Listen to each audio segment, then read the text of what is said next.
In this lesson, we'll take a look at the Focusrite Red 4 Pre audio interface. An audio interface is a piece of hardware that connects all of your audio devices to your computer.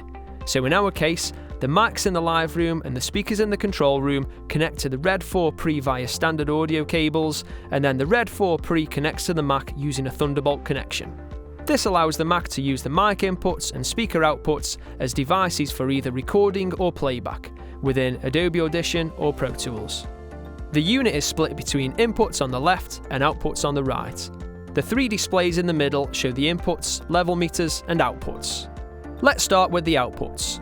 To turn the speaker volume up and down, press the monitor button, and then turn the rotary output encoder left or right. You should see the output levels as well as the device volume update on the output display. To quickly mute the speakers, press down on the output encoder, and then the display updates to reflect the change. Do the same again to unmute. You'll notice an audio cable connected to one of the headphone outputs. This sends an audio signal from the Mac to the headphone amplifier just below. To adjust the signal level being sent to the headphone amp, press the corresponding headphone select button and then adjust the rotary encoder again to make the change. Don't forget to move back to the monitor button once you're done. If you can't hear any audio through the speakers, then check the unit's global settings by pressing the meter and monitor buttons at the same time. Use the output encoder to scroll between the four options and press it down to make an adjustment.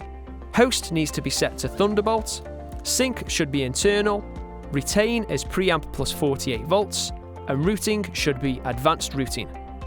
Moving to the input section, this is where we can make adjustments to the audio signals that are going into the unit, which in most cases will be the studio mics from the live room.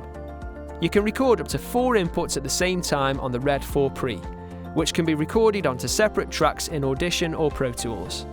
These can be individually selected using the 4 input select buttons and tweaked using the input encoder. Let's take a look how to set an input signal level. Make sure you've selected the corresponding input select button that matches the input number that you've selected on the wall box in the live room. In the previous lesson, we connected to input number 1, so we'll select its button here. Make sure that an audio source is present in the live room, which will usually be someone talking into the mic, and then turn the input encoder left or right to set the input gain, which is what sets the input signal level from the mic. Turning the encoder left or anti-clockwise reduces the gain, which lowers its signal strength, and turning to the right or anti-clockwise increases it, which boosts the signal strength. On the level meter display, you want to make sure that your input signal level is peaking just towards the top of the green.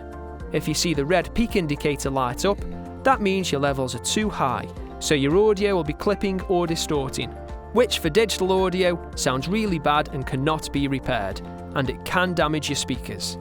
If clipping occurs during your recording, stop, reduce the gain, and re-record. You can repeat setting the input levels for every input that you're using. Just press the input select button first, then adjust the encoder. In most cases though, you'll probably only use 1 or 2 mics at the same time. If you can't see any input signal levels in the meter display, then you can check the input configuration of any input by press and holding its input select button. There are 6 options that you can change in total, and just like the global settings on the output side, use the input encoder to move between them, and then press it down to make a change.